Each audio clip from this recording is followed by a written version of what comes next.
تكريم حافظة القرآن الكريم حفصة سمير حسن.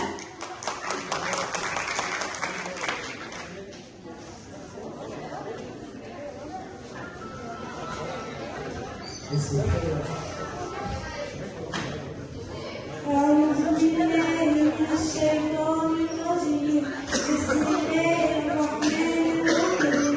لقد كان في يوسف وإخوته آية للسائلين إذ قالوا ليوسف وأخوه أحب إلى أبينا منا ونحن عصبة إن أبانا لفي ضلال مبين.